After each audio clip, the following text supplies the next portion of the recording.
hello, and welcome to another episode of the GSMC Wrestling Laureate Podcast, brought to you by the GSMC Sports Network. I'm your host, Eric Rodriguez, here every Monday through Friday, 8 p.m. Pacific Time, 11 p.m. Eastern Time. Here to talk about all the hottest thing in the world. We love professional wrestling, all the action inside and outside the ring, backstage curtain calls, rumors. We talk about superstar active, inactive statuses, injury updates.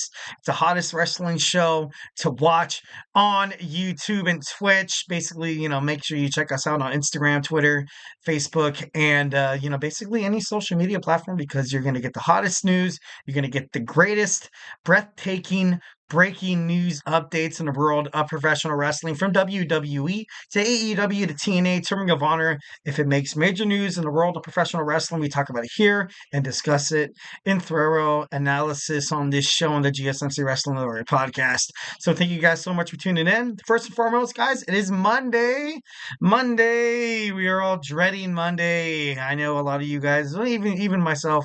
It was a good weekend. It was a good weekend of wrestling. We had, obviously a huge night on Friday Night Smackdown. We had Saturday filled with TNA Bound for Glory, which was amazing. It was TNA's hottest PLE, which stands for Premium Live Event of the year, kind of like WrestleMania for WWE fans.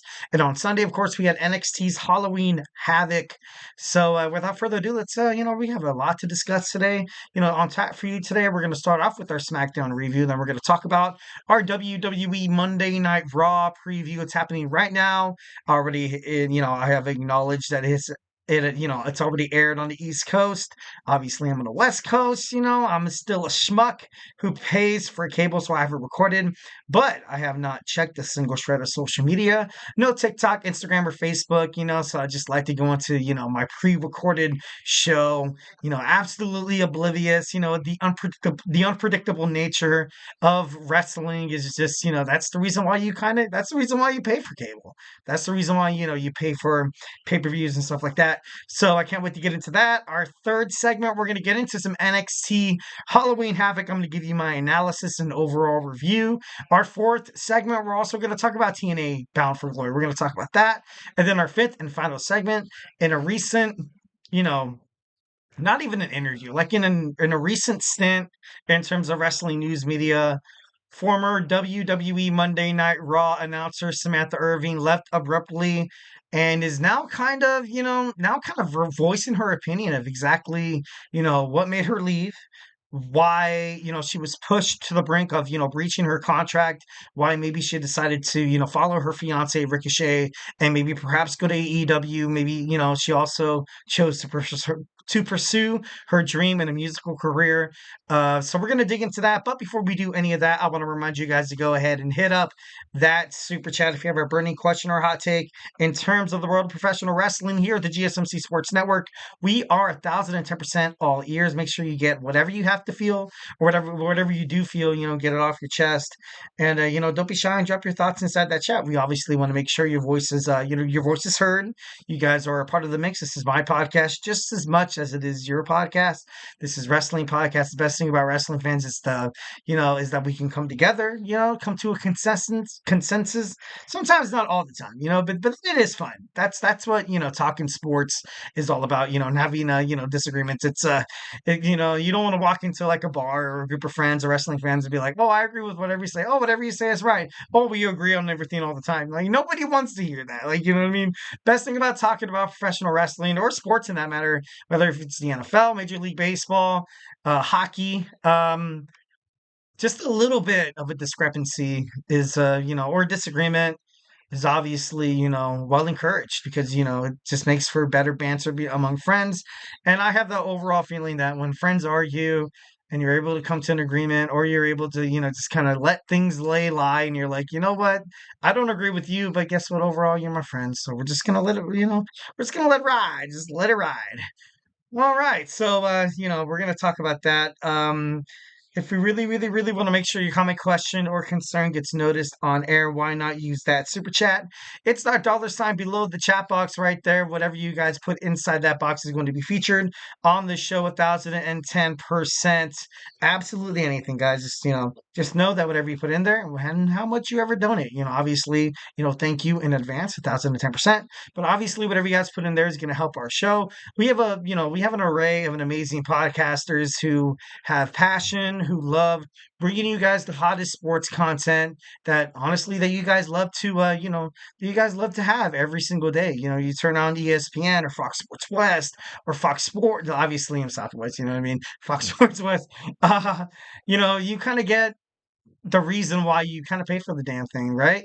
But from the GSMC Sports Network, we are absolutely 110% free. Make sure you guys like, follow, subscribe on our YouTube channel. You guys can get free sports content. We are super grateful for each and every one of you guys who joins us here on the GSMC Sports Network. So thank you once again. Remember to hit those super chats, those super stickers, because you guys are super awesome. And together we will make sure this podcast is bigger, better, and stronger than ever.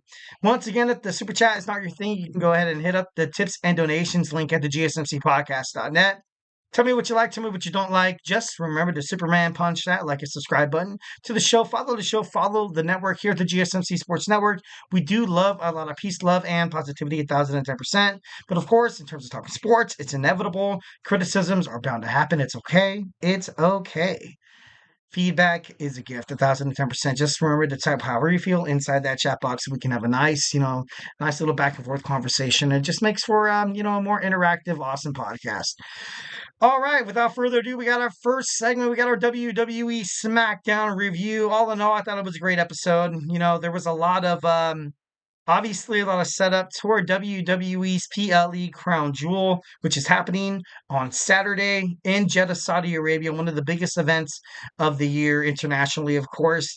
And it's I like how they're bringing out that belt. They're bringing out the king, so to speak, the champion of Jeddah, Saudi Arabia, the Crown Jewel champion, and they're bringing it out in this big giant case. It seems like they're kind of loading a machine gun or something like that, and it's being handled like it's a weapon of mass destruction. And it's crazy, but obviously it's there's obviously a method to the madness. It is World Wrestling Entertainment, keyword entertainment, right there.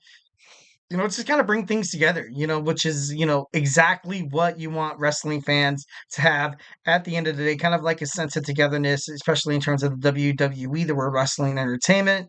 And then you saw Randy Orton come out. Randy Orton came out, obviously the legend killer, the multi-time WWE champion comes out. He claims that the new CEO of WWE, Triple H, Paul Levesque, is protecting Kevin Owens. He's protecting Kevin Owens. Triple H obviously gets upset, talking about, I'm not protecting Kevin Owens, but I'm protecting you from Kevin Owens, kind of leaving Randy Orton like a little clueless, like what exactly is going on. I guess Kevin Owens really and honestly feels like, he's sincerely hurt. Ever since you kind of had this thing going down between Roman Reigns and his bloodline, and then Cody Rhodes is the one that kind of team up with him. He's pissed. After what the bloodline has did to Kevin Owens, it's just kind of like a stab in the back. Like, you know what I mean? Be like, if you had a friend, let's just say perhaps you're in the world of professional wrestling, you had a friend that was, his career was put on the line. People, beat him down and kicked him down. And then at the end of the day, your best friend, the only person that you trust within the industry, ends up tag teaming with them a couple of months down the line. It doesn't feel good.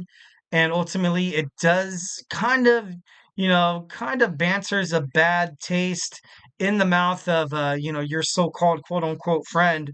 But Kevin Owens right now is he's heading toward a talent push, and that's nothing really surprised right now. Him and WWE are structuring out a contract. Nothing's really been reported. I know WWE made an offer about 3-4 months ago.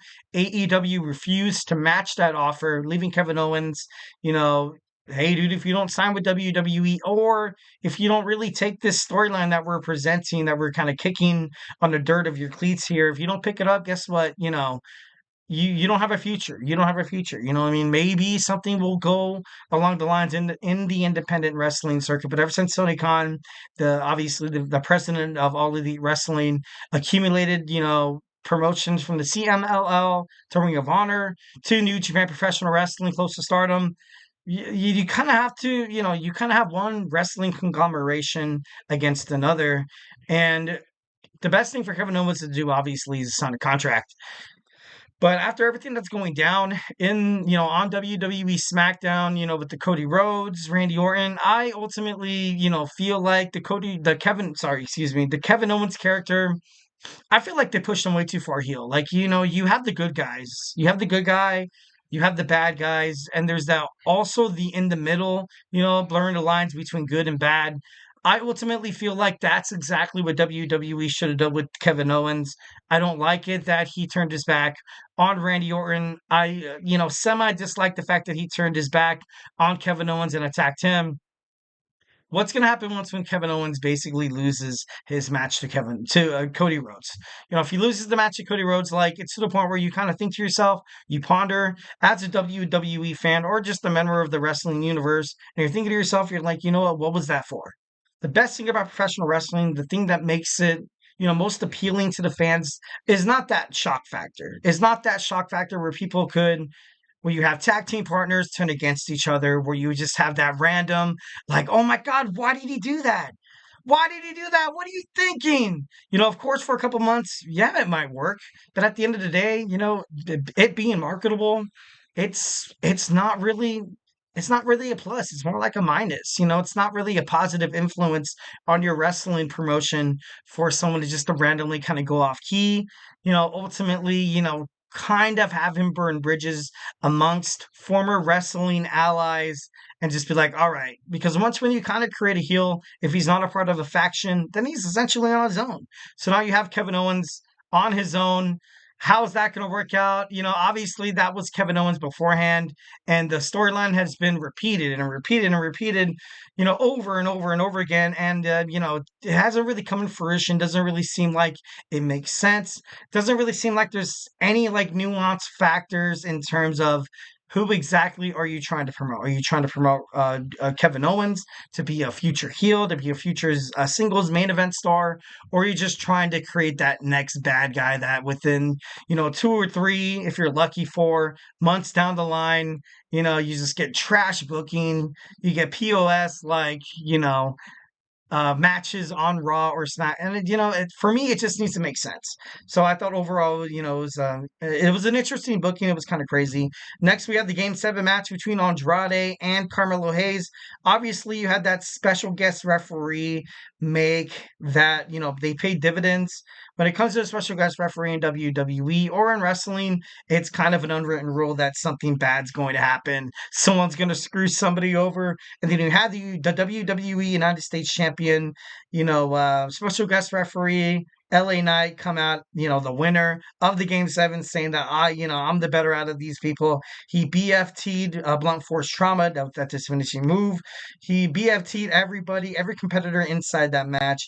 Next, we have a promo between Nia Jax, Tiffany Stratton, obviously feeling left out. You had Naomi, ultimately choosing over Candice LeRae as her tag team partner.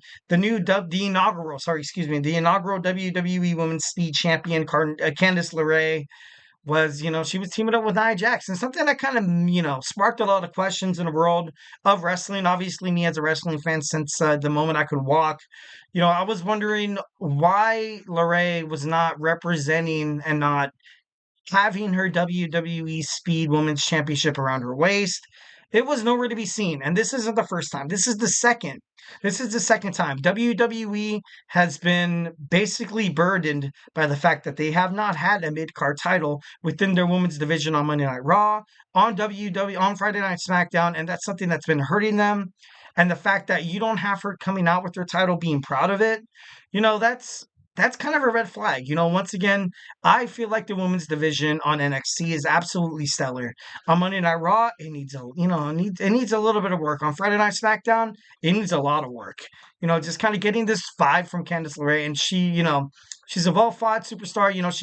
She's kicked arses around, around the wrestling promotion, getting to the point where she is right now. She was promoted by WWE NXT quite some time ago, but of course, during the Vince McMahon storyline era, where they weren't really necessarily promoting superstars that were under his like good graces of umbrellas, it was, I don't know. It sucks for Candice LeRae. I ultimately feel like WWE was like, all right, let's introduce a new belt.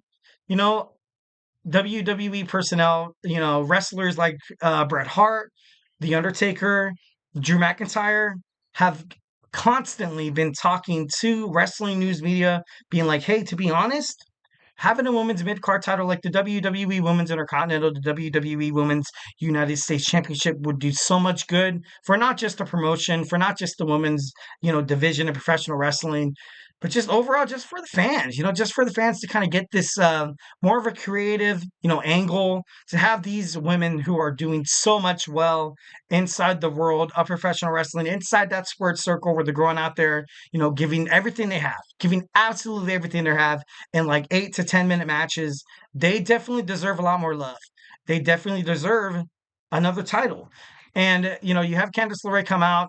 She's the inaugural women's speed champion. I would be, even if I got that championship, I'd be so happy. I'd be, wrapping it around my waist constantly every single time. I have a television spot, but then 2 times in a row where Candice LeRae doesn't spot it out. That's just sus. That sucks. That's terrible. I don't like that booking by WWE. Maybe perhaps they have something behind it. Me personally, I was like, I feel like if you're introducing the title and if you want wrestling fans to tune in to WWE Speed every single Wednesday on your, on the WWE's Twitter account, you kind of have to make it worth your while. You kind of have to have that title being kind of prestigious. You see the champion walking around like they own the world and stuff like that. And that's exactly what they should do, just so people can be like, oh crap, man, who's going to dethrone this guy? Who's going to be the next champ? It just it's the storylines. It's the storylines. It also has a lot of, wrestling fans, putting their hands around it, being like, I could trust this superstar. I want to root for this superstar.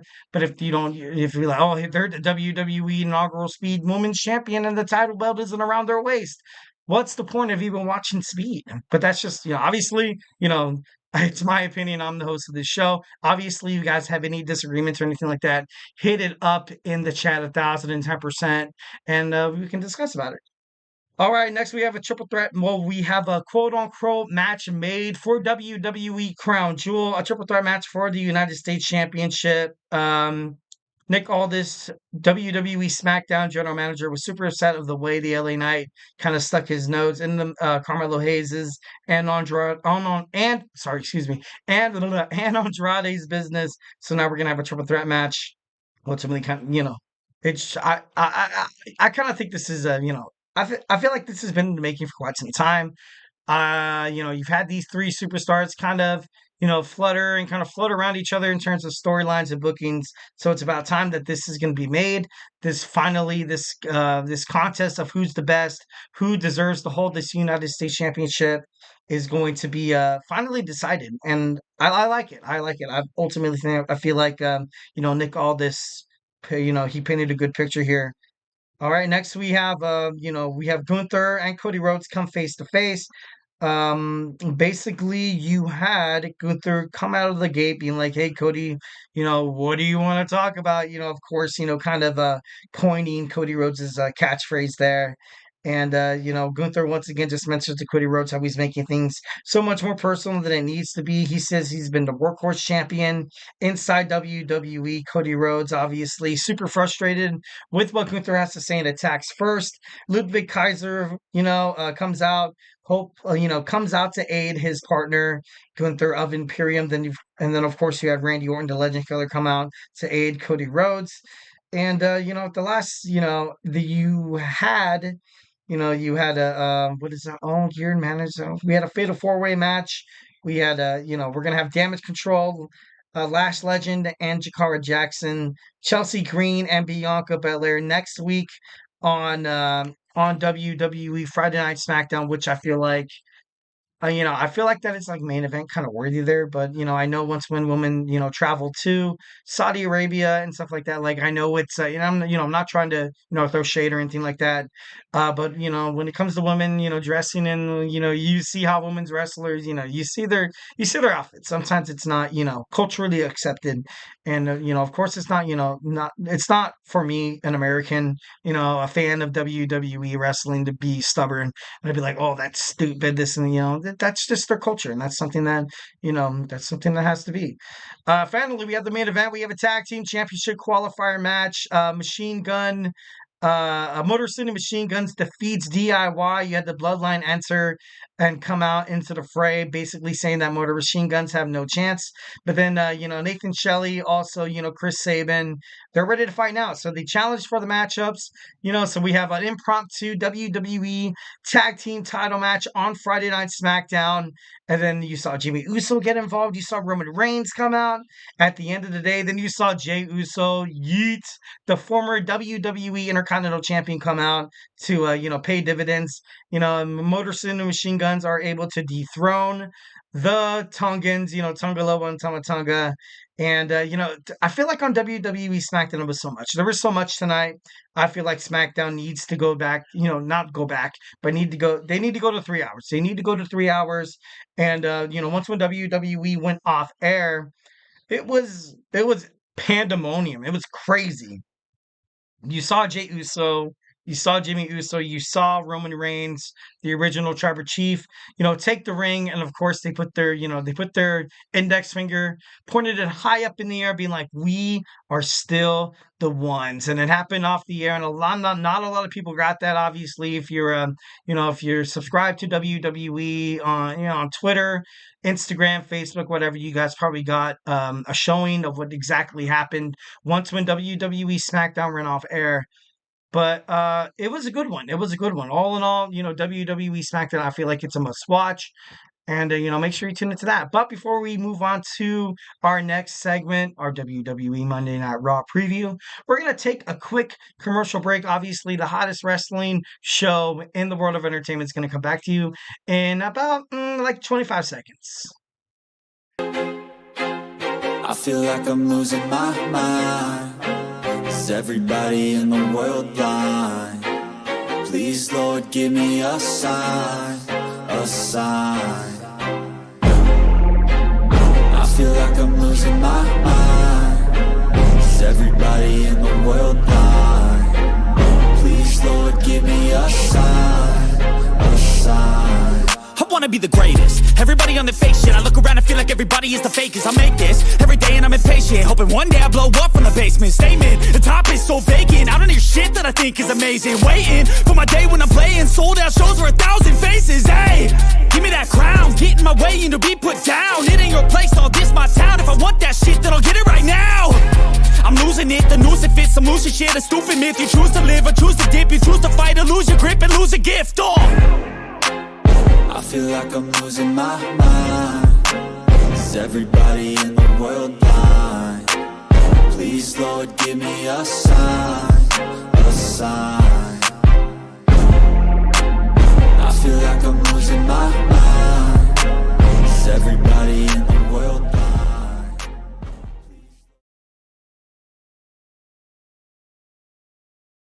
All right. We are back with the GSMC Wrestling Laureate Podcast, brought to you by the GSMC Sports Network. I'm your host, Eric Rodriguez, here every Monday through Friday, 8 p.m. Pacific Time, 11 p.m. Eastern Time, here to talk about the greatest thing in the world is professional wrestling. All the action inside and outside of the ring, backstage curtain calls, rumor, and drama. We talk about, superstar, inactive statuses, injury updates.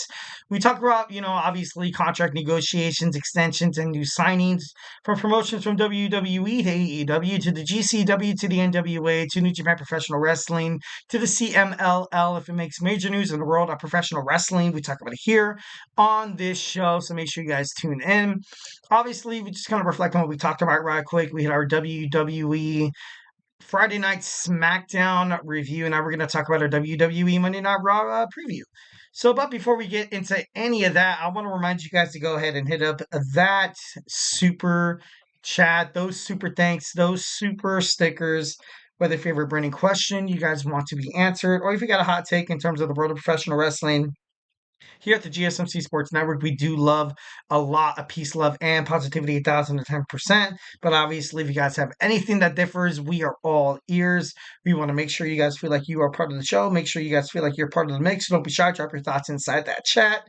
And if you really want to make sure your comment, question, or concern gets noticed on air, why not use that super chat? It's that dollar sign below that chat.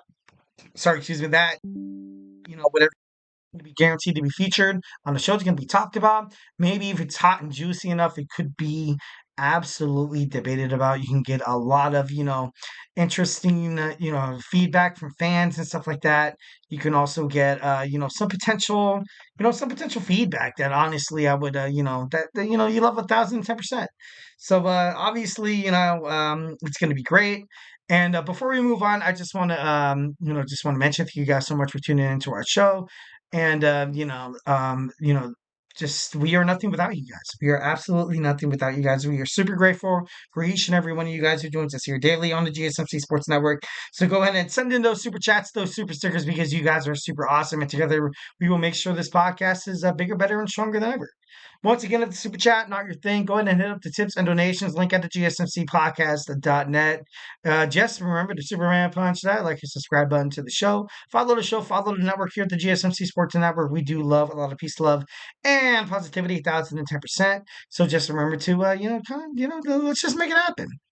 All right, let's go to move on to our second segment. But before we do that, I just want to, I just got to take a quick commercial break. Obviously, kind of, have something to deal with right quick. I'll be right back.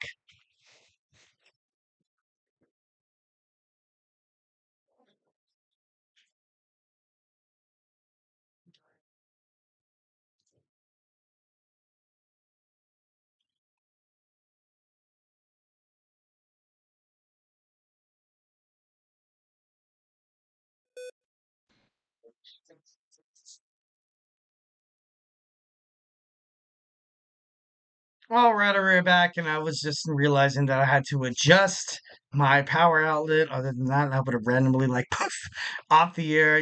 Just gotta have some power. You know what I mean?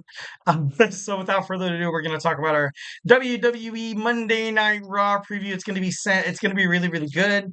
I can't wait to watch it. You have all these exciting superstars that you tune in every Monday night to watch these guys do what they do best. It's entertain us.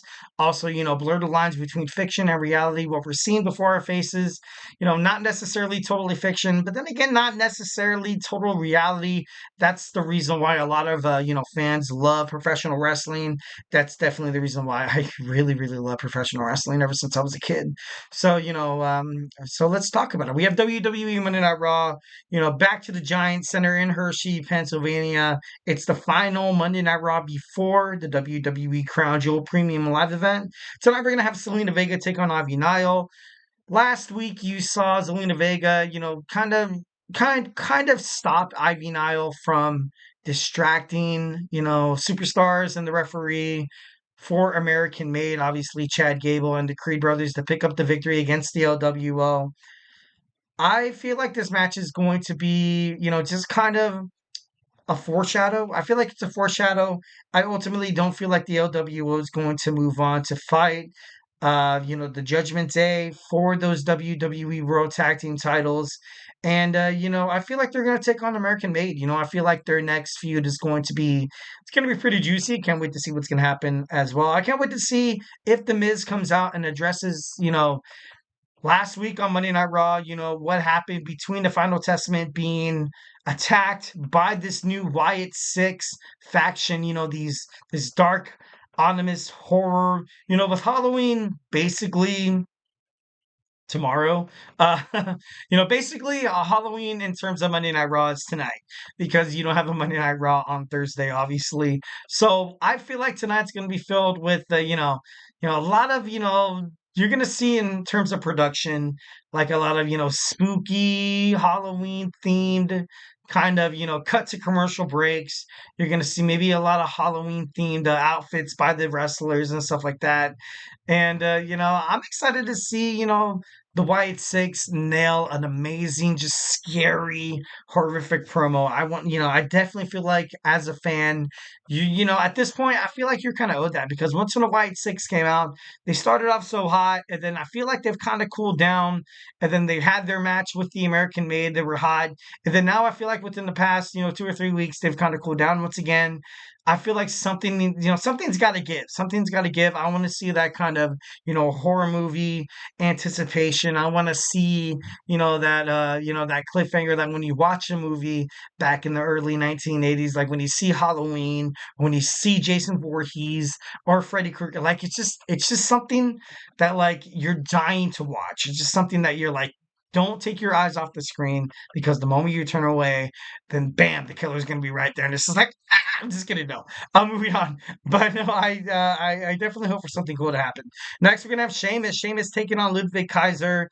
Both these guys honestly have a huge potential of becoming competitors for Braun Breaker's new WWE Intercontinental Championship. Recently, he won it last week on Monday Night Raw, defeating main event Jey Uso. Obviously, thanks to the Bloodline, kind of simulating him, kind of sucking, kind of absorbing him.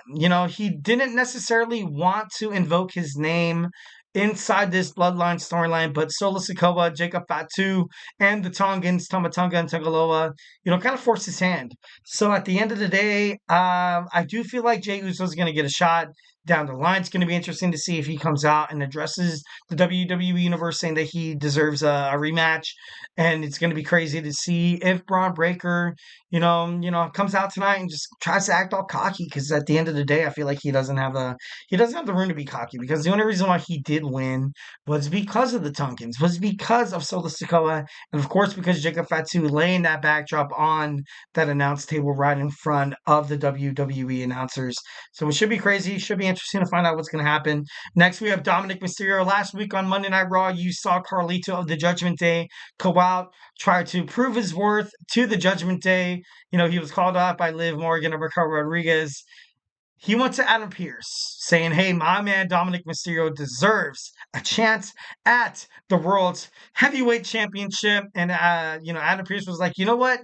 You got it. You got a shot. You got a shot next week against a former world heavyweight champion. It should be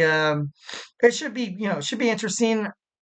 A lot of speculations, maybe, I John Cena, maybe perhaps John Cena could happen, could not happen. Last night, Hershey, Pennsylvania, you know, you had NXT there as well. Maybe you have somebody like The Undertaker. Obviously, these are really like out of the box thinking. But the thing at the end of the day, and I don't think Brock Lesnar is going to come out because he was never like a world champion. Or I think he was. I think he was a former world champion. Don't quote me on that. The only thing that really makes sense is Damian Priest. Obviously, a familiar foe. I feel like if Damian Priest comes out to, kind of confront Dominic Mysterio and everything that he's doing with this new Judgment Day, I feel like that's the only thing at the end of the day that kind of makes sense. I was thinking Rey Mysterio, but, Rey Mysterio has a tag team match tonight, and we're going to talk about that right now.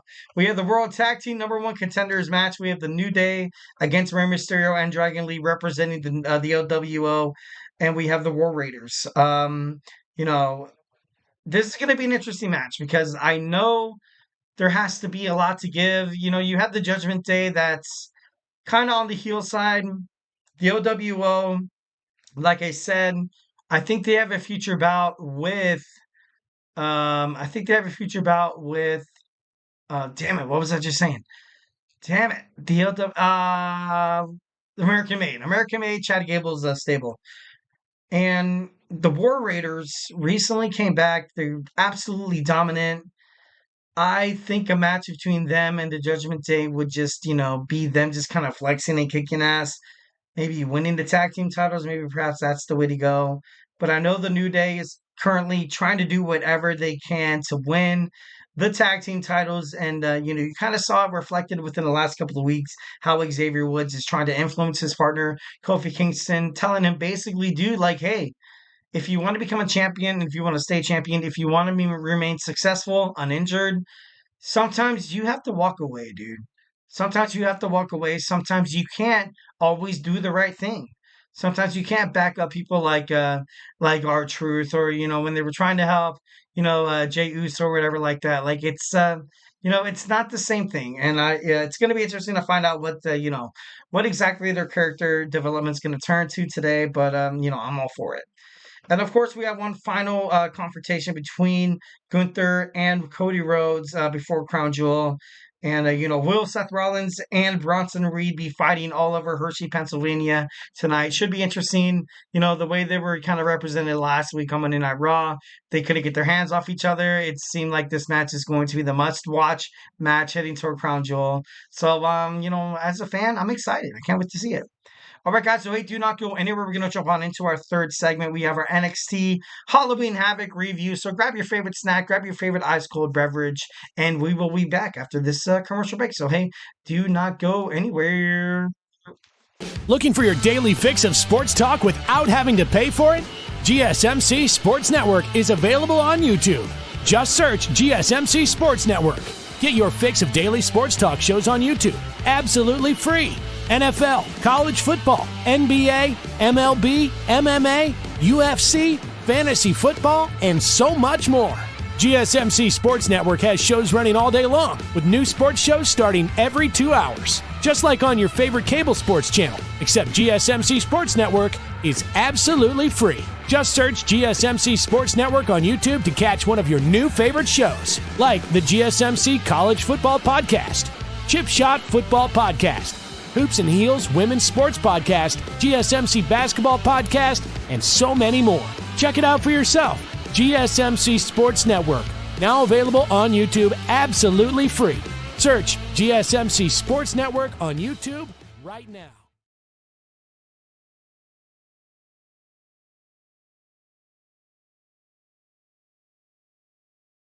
Right, and we are back with the GSMC Wrestling Laureate Podcast, brought to you by the GSMC Sports Network. I'm your host, Eric Rodriguez, here every Monday through Friday. Every Monday, I'm just kidding. Monday Night Raw preview. Or Friday Night Smack. I'm just kidding. Moving on. If it makes major news in our world of professional wrestling, we talk about it here on this show, 1010%.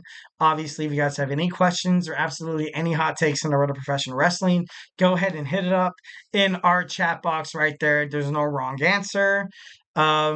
Makes the podcast a lot better. It also helps GSMC Sports Network keep the lights on, keep those those donations coming in. Obviously, thank you in advance. We are absolutely super grateful for each and every one of you guys who joins us here daily on the GSMC Sports Network. So once again, thank you. So, but before we do anything more, I want to remind you guys what we talked about right quick. We had our WWE Friday Night Smackdown review. We had our WWE Monday Night Raw preview. I know it has already aired on the East Coast. I have it recorded. I'm still one of those schmucks who pays for cable. I got it recorded. I've not checked a single shred of social media. No TikTok, no Instagram, no Facebook, or anything like that. So I'm gonna go in here blind. I'm gonna go in here unpredictable. Can't wait to watch it. Monday Night Raw, the Monday Night Raw before Crown Jewel. So yeah, can't wait to watch it. So without further ado, let's talk about some NXT Halloween Havoc. Um, let's review that. So, obviously, before that, obviously hit up the tips and donations link. We love you guys. Go into Superman Punch, that like and subscribe button to the show. Follow the show. Follow the network here, the GSMC Sports Network. We do love a lot of peace, love, and positivity, 1010%. So don't be afraid. Don't be part of the show. All right. So we have a WWE NXT Halloween Havoc review. First and foremost, I gotta be honest.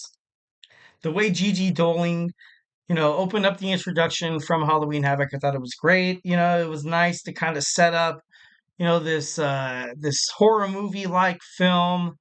I don't know if any of you guys really watched, the Rocky Horror picture, the Rocky Horror Picture Show. Sorry, excuse me, the Rocky Horror Picture Show. Obviously, like once when you turn. For me, growing up, I watched this. I watched Bravo. Is Bravo still a thing? Is that still a TV channel? I'm not too sure. I watched Bravo, and it was like, they gave us basically the scariest moments in Halloween movie history, in horror movie history. And, you had kind of had like, the introduction, the host had to have that same dark, like feeling that ominous glow that could ultimately kind of create the mood. And Gigi Dolin, I thought did a really good job. I definitely liked it when she came out. I wasn't expecting it. Like you saw like a bunch of like scary masks and stuff like that. Like I was watching Sunday Night Football, and then I flipped to the NXT pay per view, and like my wife was like, "Oh, why are you watching that? It's like horror movies, so scary. Like, why are you inviting that bad juju, those bad spirits into your soul, where like the devil can come get like you know what I mean, like stuff like that." And I'm like, I don't know. It just seemed like it kind of set a mood. It created just an ambiance that ultimately I thought was pretty badass. So, got to credit, obviously throwing flowers to Gigi Doling for doing that and NXT. All right, the first match we have on the card, we have Tony D'Angelo defending his WWE North American Championship against Oba Femi. We had, overall, we had a tables, ladders, and scares match. I thought it was a nice revenge for Tony D'Angelo. Overall, I thought it was a great match. Definitely give it like a C or like a B minus. I thought it was I thought it was a great match. Had a lot of angst. Had a lot of violence because Tony D'Angelo was trying to set it straight for his family, but then it seemed like at the end of the match that you have that hero that's going to be, tied down by zip ties, and he's forced to watch his family and friends be absolutely destroyed. First and foremost, I'm excited to see this new era of the North American Championship competitors kind of come in fruition here. Like, you know what I mean? Now we're gonna see people like, Ethan Page come after the NXT World North American Championship. We're gonna see Wrestli once again, putting his nose into it. And you know what? Without somebody like Obafemi, which is kind of crazy, I guess. Reports say that he's going to be heading toward a brand promotion, which him on Raw would be badass. Would be so cool. On SmackDown, it'd be badass. So you kind of have one side badass, the other side badass. At the end of the day, it would be badass to promote this guy. I feel like he's moving off from NXT. I feel like at the end of the day, no one's going to take him down. Well, of course, besides Don of NXT, Tony D'Angelo. But overall, I thought this match was decent. I loved how I love the storyline. I love the storytelling of this match. You had that horror movie type character. You had the killer, or so to speak, the slasher, which was Obafemi. He was brutalizing the hero Tony D'Angelo's family and friends right in front of him, just for them all to come together. I don't know if any of you guys watched, back in the day with Nightmare on Elm Street with Freddy Krueger, where you would have where all the kids or the teenagers came together to take him down, and it was like a huge breath fresh air. Or if you watch, Jason Lives, Friday the 13th Part 6, where you had where you had the hero Tommy Jarvis, coming up with the kid with the cop's daughter to just like take him out. Like it was that's exactly what this horror movie film was kind of like made. And I love the storytelling from this match, and I thought it was ultimately pretty badass. All right, next we have Stephanie Bakura teaming up with Julia.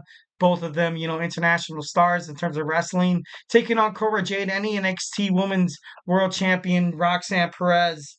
I loved the end of the match. I thought it was great. I felt like you should have had Vicure and Julia win this match because these girls have not recently stepped their way up to becoming single superstars. Shawn Michaels, the CEO of NXT, Harper Kid Shawn Michaels, said in an interview on the Busted Open podcast, basically saying that you know, WWE's kind of taking it easy with Fakir and Julia, trying to establish communications, trying to knock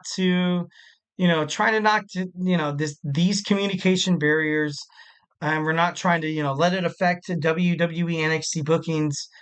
And I feel like overall he's done a great job. I feel like he's done a really really good job, with these girls. This match you didn't really see any miscues. I didn't really see any like crazy botches or anything like that. Just the regular national wrestling match that happens. So like obviously that's inevitable sometimes. But I thought overall this match ran actually pretty damn smoothly. Roxanne Perez. I thought overall she looked. she looked kind of weak, which didn't really rub me the right way because, Roxanne Perez, obviously, she's your NXT World Champion. And of course, at the end of the match, you had Zarya come out and basically show that she's going to be, contesting for that NXT Women's Championship. So once again, kind of leaving it up in the air, like, you know what I mean? But overall, you have Stephanie Vacure, you have Julia, you have Zarya. That just means for me, at least in my perspective in the world of professional wrestling, you have three up, three down.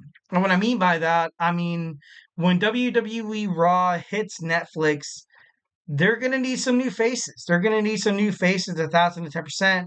And, I feel like Roxanne Perez is going to do it. She's going to be one of those faces. The other faces, I'm not too sure. Maybe Kehlani Jordan, you recently, obviously we're going to talk about it next. But, you've seen her drop the title. You've seen, who's the other NXT girl that's doing really, really well? Soruka. Soruka could definitely make her way up to WWE Monday Night Raw. And it's just it's a possibility, but of course, you can see Jakara Jackson, their last legend, make it up there as well, Femina 4. So that could possibly be a future booking as well.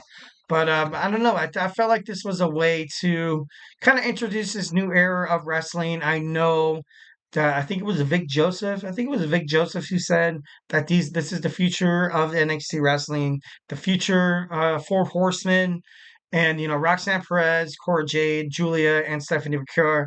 That could definitely be the next four horsemen of NXT of women's division. So can't wait to watch that. I think it's gonna be great. All right, next we have Rich Holland taking on Andre Chase in an ambulance match. This match, I gotta be honest, I hated it. I didn't like it. I love the Freddy Krueger, sweater from Andre Chase there. But I just felt like it really didn't have any it didn't really have any storytelling. It didn't have any consequences. Actions have consequences kind of thing. Like when you usually book a match like this where Rich Holland has been running all over WWE NXT, destroying Chase U, and then the leader of Chase U, Andre Chase, comes out. Just to looks kind of wimpy, just kind of look like he deserves to lose, just to lose to Rich Holland at the end of the day. You know, I wanted to see something different. Once again, I was hooked on that Halloween slasher movie storyline where you have Rich Holland, the horror movie slasher, and Andre Chase, the guy who, he's the good guy. People want to back him up. Once when he has those movies, where he has those scenes where in the back music you hear the dun, da dun, done. That where you're like, oh crap, something bad's gonna happen. This guy gonna get his throat cut, dude, straight up. No, that didn't happen. Uh, I wanted to see. I don't know. I just thought this was a match for Chase U to kind of get even with Rich Holland because I feel like now Rich Holland, with his recent dispute with Bully Ray of the Busted Open podcast, and of course, the former WWE Hall of Famer and superstar ECW Hall of Famer. What's the point of him winning? I never really got that. I was like, all right, you're gonna have Rich Holland win. That's cool and all, but it would have been awesome to kind of see, what you kind of saw in the early matches with, Tony D'Angelo and the family taking down Obafemi. But I felt like this would have made more sense. Where you kind of have that horror movie slasher, destroy all the friends and family of the hero, which is, of course, Andre Chase in this matter. Then you have, Thea Hale come out, or you have somebody like, Duke Hudson or Riley Osborne to help Andre Chase knock down Rich Holland and put him down for good. I didn't really get this match. I overall, probably give it like a 4 out of 10 stars. I wasn't really hot on this match. I didn't think it was that great. Um, Chase, I felt like once when Rich Holland threw him in the back of the ambulance, he was still seeming like he was like show oh, wait, like he was still showing signs that he still could go. And I don't know about y'all. But like whenever back in the day you saw an ambulance match, these guys really they both the holy crap out of each other until they couldn't even move. They were incapacitated. They threw them in the back of an ambulance match, and then bam, that was it. That was the end of the feud. Bam, right there. But then you saw Andre Chase basically be like, "Hey, dude, I'm actually okay if I can just open this door and come back out. Like we can have a match. Like you know what I mean? It was just like I don't know. I didn't get it. I didn't think it was that great, but obviously that's just me. Next, we have Fallon Henley is the new WWE NXT Women's North American Champion. Obviously, congratulations to her. She's been trying to kill it ever since she's joined NXT. You had Fatal Influence. Choose a Gauntlet match. Jasmine Nix was knocked off. JC Jane. But at the end of the day, they did prove dividends. They came back out and dethroned Kaylani Jordan of the NXT Women's North American Championship. She loses it for the first time. She had a pretty good run. Her number one, controversy, her number one, concern was to kind of make this championship be prestigious. And without a doubt, in my mind, I think she did, really well in making this one of the hottest titles in the women's division and not just NXT but WWE. Congratulations to Kaylani Jordan. Definitely love and respect all she's done for NXT. Definitely think that she did a really good job in representing the title. And, it's about time for a different storyline. And I feel like right now was the perfect time. I feel like it's great for Fatal Influence. I feel like it was getting to the point where these girls were ultimately falling off. I felt like these girls were like a glorified version of Pure Fusion Collective of WWE Monday Night Raw with Sonya Deville, Zoe Stark, and Shayna Baszler, where you have all these three talented superstars, who are capable, who are absolutely 1,010% capable of being WWE Women's Champion, and just see them suck. Just see them, lose week after week after week. It was about time. It was about time. NXT obviously pulled the trigger faster than Monday Night Raw, and it was the right move. It was the right move. I feel like it was a good booking. Having Fallon Henry, you saw that emotional backstage, exchange between her and Shawn Michaels. I definitely, love her as a superstar. Definitely think it's great that she, kind of, came up from the shadows and became an NXT champion, women's champion, and it did, and new. WWE Women's North American Champion Fallon. I definitely got to, love and respect throwing flowers here. And, that was cool. And of course, something that I did not like, you had Zarya come out basically making these three girls look absolutely weak. Hated it, didn't like it. I was all for the championship match. And as soon as that happened, I was like, all right. To be honest, and I'm not hating on Zarya, or I'm not trying to be like, NXT's like good on superstars, but this women's division is the best. Adding somebody like Zarya, I don't know. I feel like it makes it worse. I'm sorry, but I feel like it makes it like now you kind of have all these superstars kind of just like when you have this bottleneck effect where there's that one thing. Obviously, you have the Women's North American Championship. It's obviously there's not the same thing, but like I don't know, it just doesn't seem like it's I don't think she should have debuted right away. Maybe they should have put her toward like, SmackDown or Raw. Seemed like it would have been better, but I don't know. On NXT, I think the women's division was fine. I think they were fine. Obviously I get it that Shawn, Triple H, WWE, TKO, they want to appeal to more of an international audience. Obviously she's from Australia. But I don't know, I just felt like it was unnecessary, signing her. But at the end of the day, if it makes NXT Women's Division better, I like it. But if it doesn't, if it's just gonna just bottleneck and just have these superstars, go at it week after week after week, and like it's just making not making sense having her win the title without like any like storyline behind it, being like, oh, she's the new hottest thing, so let's just give it to her. That sounds perfect. Like if that happened, I'm not for it. But obviously, right now, I feel like WWE creative has a lot of work to do. They have to set up something. They ultimately have to like, kind of decide what's what in the world of NXT right now. So it should be interesting to find out next. And lastly, we have the NXT World Heavyweight Championship between All Ego Ethan Page and the defending champion Trick Williams in a Devil's Playground match. Not really much to say about this match.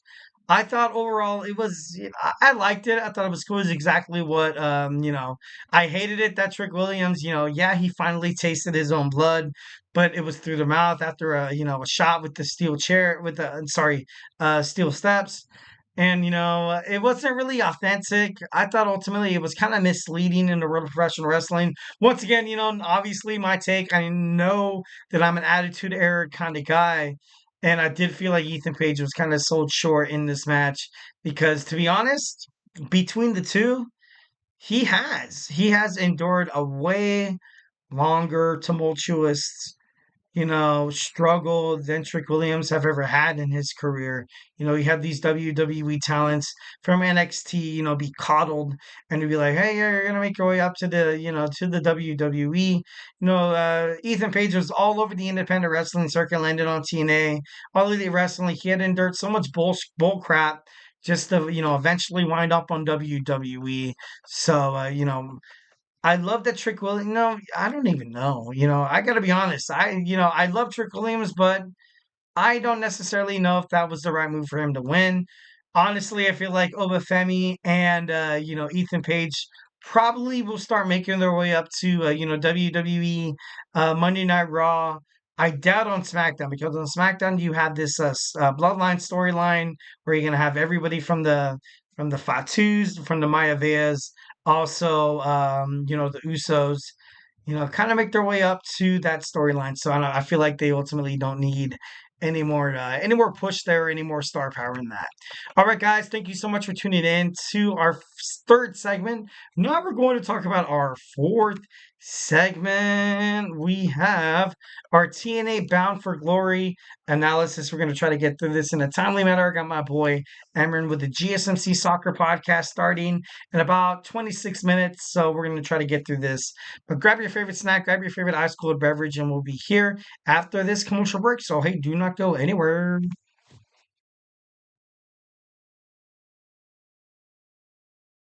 For the best and latest podcasts available anywhere, go to the podcast app on your cell phone and type in GSMC to access free content-rich podcasts on health and wellness, book reviews, sports, entertainment, relationships, social media, movies, technology, finance, and even weird news. Subscribe and download the GSMC Podcast Network's family of shows, available everywhere podcasts are found.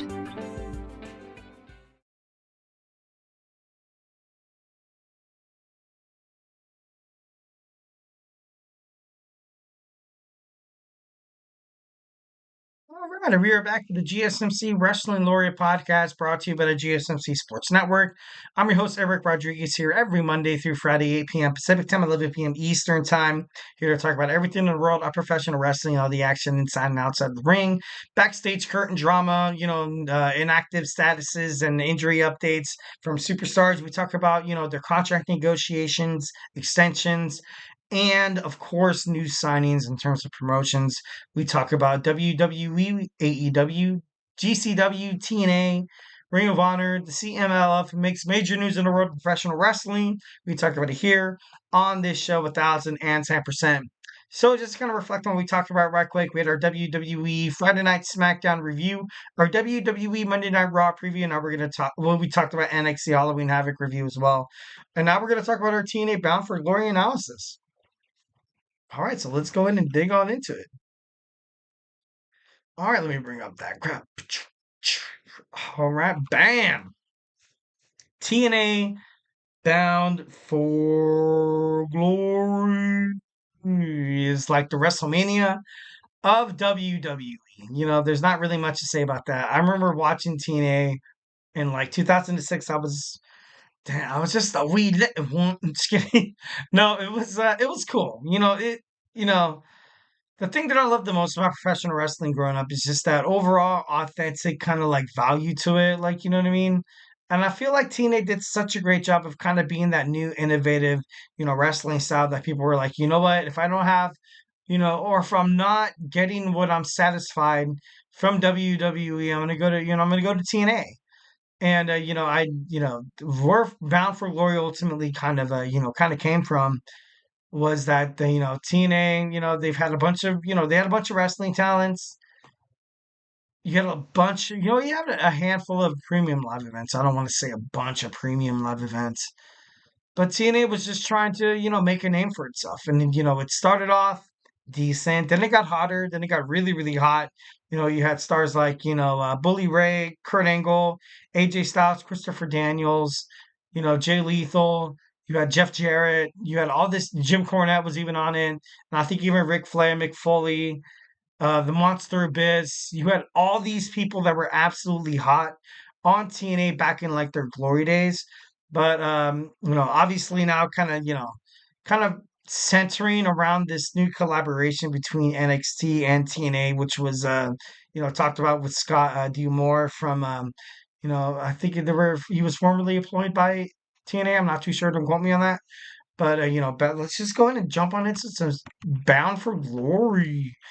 All right, first and foremost, we saw Ash and Heather Elegance defeat Brinley Reese and Zaya Brooks. I definitely, it's kind of cool to see women stars from NXT shine somewhere else.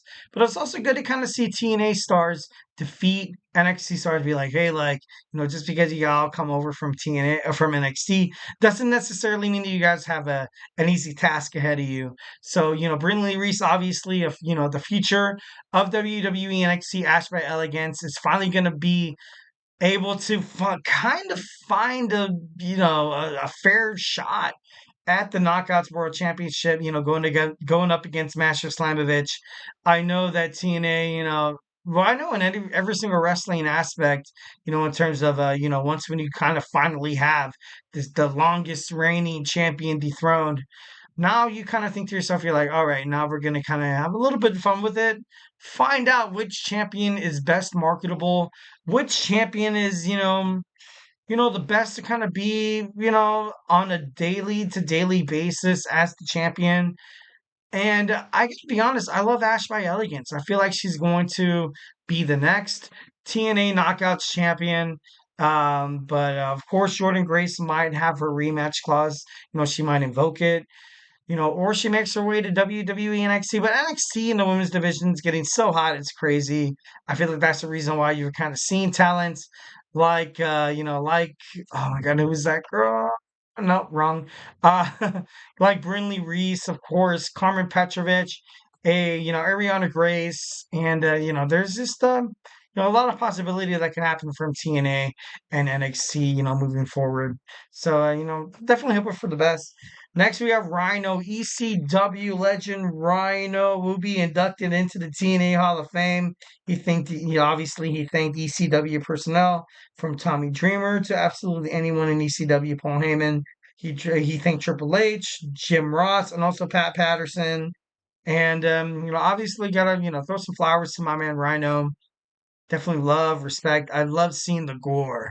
The gore! I remember Paul Heyman shouting or Joey Styles be like, gore! Like, I thought, Rhino was definitely one of the best wrestlers that came out of ECW. Obviously, during the WWE, WCW, ECW invasion angle, he was the first ever, superstar outside of the WWF/WWE to win gold. He was the hardcore champion. Obviously, the hardcore championship isn't really like the greatest goal in the world, but he did it. He did it, and it was badass. It was cool. I thought it was awesome.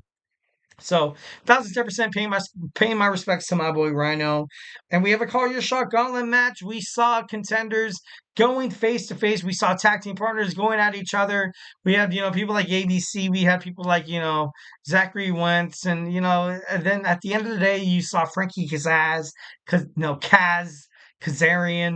win this match, invoking his, his title shot wherever he wants, whenever he wants. And, I thought this was setting something up to the main event. I got to be honest. I was like, oh, shoot. We're going to see, Kazarian become, TNA World Champion. But obviously, we're going to move on and we're going to talk about that. Sorry, excuse me. In a little bit. We saw Mike Bailey retain the X Division Championship title against El Hijo del Vikingo. You saw Bailey. He's undefeated within the last 5 months. I think that's pretty. I ultimately think that's I love that. I think that's badass. I was a huge fan of Speedball Mountain, and as soon as Mike Bailey was like, you know what? Screw it, dude. I'm going to fight for the X Division Championship. I was like, no way. I thought, I love Mike Bailey. I do. I've become a TNA fan, and well, once again, because I feel like ultimately TNA broke my heart. But I'm just kidding. No, but Mike Bailey, my God, one of the best to ever do it. X Division champion. I love it. Besides Mustafa Ali, don't really know where that bro is right now. But overall, Mike Bailey, he deserves it. He really honestly deserves it. No one really could have a match with him to the point where you're like, yeah, I can't really, I can't, I can't not root for Mike Bailey. It's crazy. It's absolutely crazy. But I think it's pretty cool. Next, you see Spitfire retain their TNA Knockouts for Tag Team Championships against Wendy Chu and Rosemary, which is I love Spitfire. Once when they lost their championships. They're trying to get it back from Alicia Edwards and Masha Slamovich. I was like, damn, it's about time that these girls actually, live up to their potential. And then now you kind of have, Wendy Chu from NXT, kind of put Tatum Paxley in, like a casket kind of barrel, and they're actually going to have a casket match on Tuesday. That should be, pretty interesting. Should be pretty badass. Can't wait to watch that. And then, Rosemary from TNA, Spitfire's just on fire. Spitfire is just on fire. I like that rhyme. Um, it's great. It's great. TNA, don't mess with it. They were champions once again. Once before, you messed with it, and then it didn't really make sense. So just don't do it. Just don't do it. Let these girls have their run. Let these girls, have their glory. Throw some flowers. These girls are really marketable. They're amazing superstars. If you've seen their chemistry inside the ring, it's unfathomable. I think it's great. I feel like these girls are gonna have a really hot run, from Jody Threat and Danny Luna. So it's pretty badass. Obviously hope the best for him. Next we have Josh Alexander defeating Steve Macklin. It took a cheap low blow by Josh Alexander. Obviously, you had Steve Macklin showing signs that he's ready to kind of move up, showing signs that, hey, like I could defeat somebody like Josh Alexander. But then once when the referee was down, you had this sick scumbag. I'm just kidding. No, moving on. Uh, you had Josh Alexander did what basically he does best is do anything he can to become the winner. I got a chat from Caden Hardgrave. Hi, how you doing? Hope you're doing well. Hope you had a great weekend. Thank you for joining us on the GSMC Wrestling Lord podcast on this beautiful Monday night. I'm over here in Southern California, and for the first time in forever. I'm just kidding. No, I have kids, guys. I have kids. Hear all the, I hear all the, the what is it? The Frozen, the Beauty and the Beast, the Moana. For the first time in forever, we're actually getting cold here in Southern California, guys, on the West Coast. So, pray for us. I'm just kidding. No, when it hits like 60 degrees, we're like, oh my God. And everybody, all of my friends in Chicago or, Colorado is like, you know what, dude, we got snow. We're at like 10 degrees and it's so cold. I'm like, man, why you guys being such girls? I'm just kidding. No, but thank you, Caden. And, hopefully you're having a great night. But, yeah, we had, Josh Alexander defeat Steve Macklin and by a low blow, man. That's not cool. That's not cool. All right, we got the French Canadian Frankenstein. We got PCO taking on Matt Cardona, able to successfully retain his TNA Digital Media Championship and International Championship. I thought it was great. You saw Cardona, interrupt PCO's wedding with Stephanie Lander. And, I thought it was great. I thought it was great. There was blood. You saw Cardona feed PCO a bunch of thumbtacks inside his mouth. It's kind of cool. It's kind of crazy. It's kind of cool. I love the fact that, you kind of have that hardcore feeling in terms of professional wrestling, in terms of TNA. I didn't really want to see Matt Cardona come out victorious, and I got to be honest. I love Matt Cardona, But the moment you kind of step in, PCO fought so hard. He was never really kind of broadcasted as like a main event or like a glorified like mid Carter. So kind of having something like a little ambiguous happen in the world of professional wrestling it's good. It's good. I was kind of fearing that TNA was like, all right, let's go total mainstream and have this, returning. And no, I'm not hating on Matt Cardona. I'm not. I'm not hating on Matt Cardona. I think he's a badass, but like he's kind of like that mainstream kind of championship, kind of has that mainstream kind of look, you know. That high school popular guy. Like I know he wants to escape his overall, modus apparatus of Zack Ryder, but he just seems like he's that guy. He's that rah rah kind of guy. He's that woo woo woo. I don't know. I don't know. But maybe that's my perspective. Maybe that's my bias of, Matt Cardona. Kid and hard gravy. My kids love Frozen too. At this point, I think it's unavoidable. I got to be honest. As a Disney dad, I love, you got to sing. Sometimes I find myself singing Aladdin. You know what I mean? I find myself singing like the Moana songs. It's just and it just brings a smile to my face because I'm just like that's I think of my kids and I think they're smiling face and it's just like damn that's pretty cool. That's what life's all about is being there for your kids, loving them. Because at the end of the day, you never really promise tomorrow, so you're like what I'm gonna be a freaking dork. I'm gonna be a freaking dork. I'm gonna sing Disney songs, and as much as my kids are like, "Oh my God, you're embarrassing me," I'm like, you know what? The seat. I'm just kidding. No, but no, I don't know. I just think that's just life, and it's pretty awesome. All right, so next we're gonna have Mike Santana defeats Moose. In TNA, I gotta be honest, I like this match. I was ultimately fearing that the Systems Moose would win this match. I thought it was terrible. I did not want to see this match booked, but TNA Creative was smart about this. You had Mike Sanders come out and defended. I thought it was great. Every angle that Moose tried cheating to win this match, Mike Santana was like, no, guess what, dude? No. Finally, at the end of the day, you kind of see him establish himself as a main eventer inside, the TNA Impact zone. So definitely love that. I thought it was great. Finally, you see Jordan Grace, the TNA Knockouts World Champion, be dethroned by Masha Slamovich. It was insane. It was crazy. I gotta be honest, I did not want to shed a tear. I was like, damn, you know, um, it was kind of like, Jordan Grace was, she hugged her. You had probably the two best wrestlers in the women's division in TNA. You know, it was very emotional. It was very emotional. These two girls with the most utmost respect for each other, hugging it out. And Jordan Grace was to the point where she was unbeatable. Masha Slamovich, she suffered her first loss. She was on an undefeated streak as well, with Jordan Grace retaining her championship. And it was just, it was nice. It was cool. It was lovely. Definitely Jordan Grace has been on TNA Impact night in, night out, week after week after week after week, defending her title, being a fighting champion. If anybody deserves some time off, it's got to be this girl. I want to see Jordan Grace get like a 3 month paid vacation. This girl deserves it.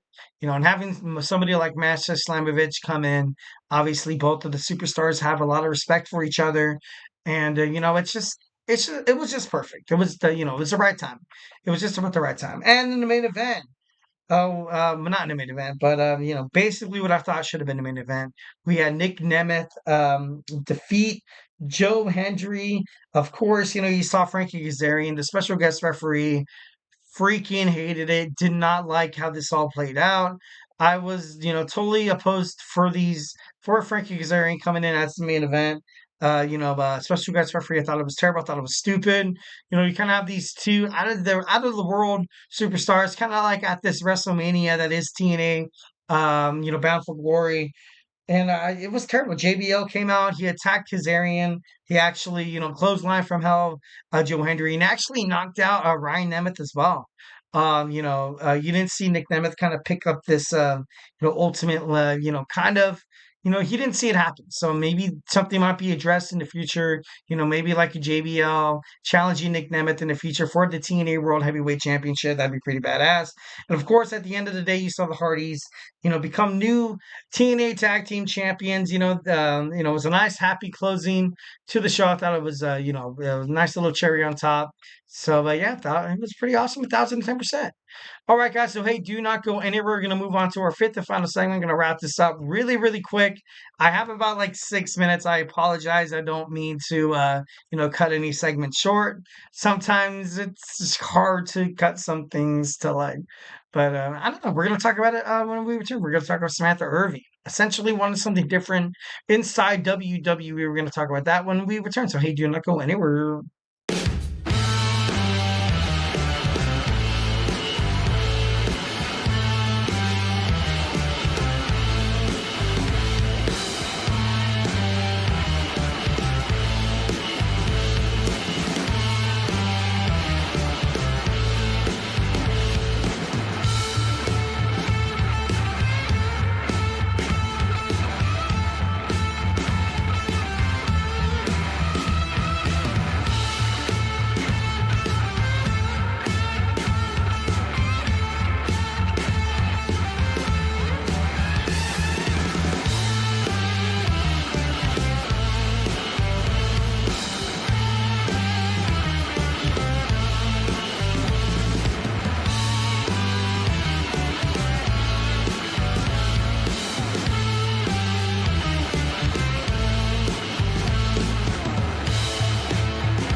All right, we are back with the GSMC Wrestling Gloria podcast brought to you by the GSMC Sports Network. I'm your host, Eric Rodriguez, here every Monday through Friday, 8 p.m. Pacific Time, 11 p.m. Eastern Time. Here to talk about everything in the world of professional wrestling, all the action inside and outside of the ring, all the backstage curtain calls, the rumors, the drama. We talk about superstar news, talk about inactive statuses, injury updates. We also talk about, contract signings, negotiations, extensions.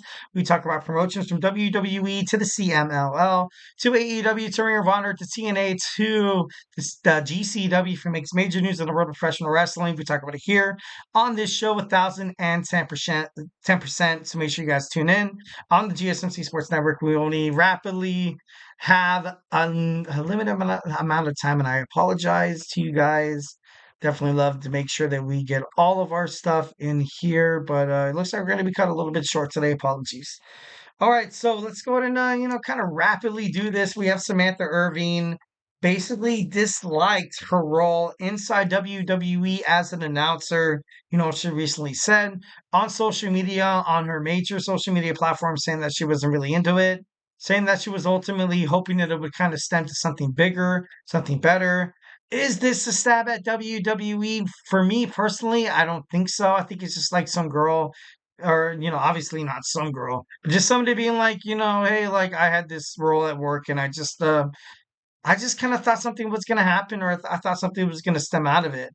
Ultimately, maybe she did feel like she was stuck. She was amazing. She was great at her job. That's why a lot of wrestling news media, that's why a lot of wrestling fans are like, seeming that she might be like, maybe like a little ungrateful, being like, hey, like I was able to be a ring announcer. I was able to ultimately project my career to being like a overnight sensation, which she was. Which she was. She was at the height of her career, and then she left Monday Night Raw. I feel like before she left Monday Night Raw, it was kind of, I feel like she's been dropping hints. I feel like she's been dropping hints for quite some time. And I feel like also WWE was kind of dropping hints as well. It's kind of crazy. She departed from WWE. She said, and I quote, she doesn't like announcing.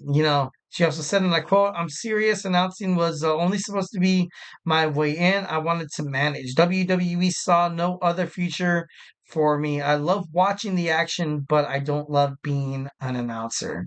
Dave Meltzer of WW, of course, the Wrestling Observer, he said that, she's going to pursue her career in music It could happen. It could happen in terms of wrestling. This is an entertainment kind of world, and although, Samantha Irving felt like she never really wanted to become, well, not never.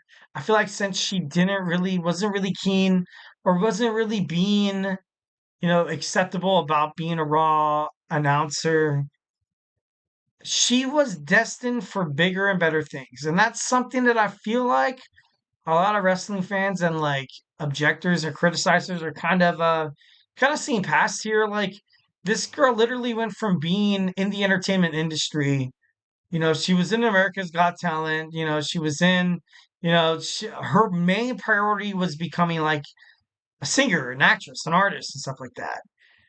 And it was like, you know what, at the end of the day, some people, you take a job whenever it kind of spits on your shoes. You're like, I don't want to do this, but until something more comes along the lines, hey, dude, I'll take it. I'll take it 1,010%. So that's something that I feel like a lot of people shouldn't fault Samantha Irving on because, at the end of the day, dude, if you were stuck in that position, you would have done it too. It's not like, she was doing WWE dirty or wrestling fans dirty in that, in any way, shape, or form. I thought it was, kind of crazy. A lot of people still think that it's because of Ricochet. Dude, it's not because of Ricochet. Like, stop. It wasn't because of my man Ricochet. Ricochet was definitely a blunder by WWE. And, she even said it was kind of funny how, she said that a lot of people. Wait, what was the exact quote? I can't find it right now. But she basically said that it wasn't about Ricochet leaving WWE. Did WWE really did good bookings for him like AEW is? No, they haven't. Not at all. They messed up. They dropped the ball in terms of Ricochet. So by all means, if this power couple wants to be like, hey, dude, honestly, WWE for both of us, mm, didn't really live up to our full potential, and that's okay. And that's not really something that should be, kind of scrutinized or anything like that. Like I said before, with the fiance Ricochet's ties to Tony Khan, with Ted Turner, with TBS, TNT, CNN, with this new HBO Max deal, you can have Fox Sports, Mexico, Jacksonville Jaguars in the NFL. And it's just kind of crazy how fans still continue to be like, oh, Samantha was, too, she just wasn't ready for have what it takes to take down or to be part of WWE. But I don't know, it's just kind of crazy. All right, guys. So rapidly running. I have ran out of time. I apologize. 1,010%. Thank you so much for tuning into the GSMC Wrestling Lover podcast. Join me here Monday through Friday, 8 p.m. Pacific time on the GSMC Sports Network. Talk about wrestling. I got my boy Emran's GSMC Soccer podcast. Find out all the hottest breaking news in the world of professional soccer. Definitely, passionate podcaster. Definitely love his show. Watched it a couple times. I guarantee if you're not a soccer fan, I guarantee you after the show, you will be a soccer fan. And if you are a soccer fan, enjoy the show. Well, I'm your host, Eric Rodriguez, bidding you farewell on this beautiful Monday. Hope you had a great weekend. Stay beautiful. And as always, love you. Mm-hmm. Mm-hmm. Mm-hmm. Let's go. I wake up to a little bit of drool on my pillow, feel like it's gonna be a bad day. Yeah, I'm tired of shit, and the coffee ain't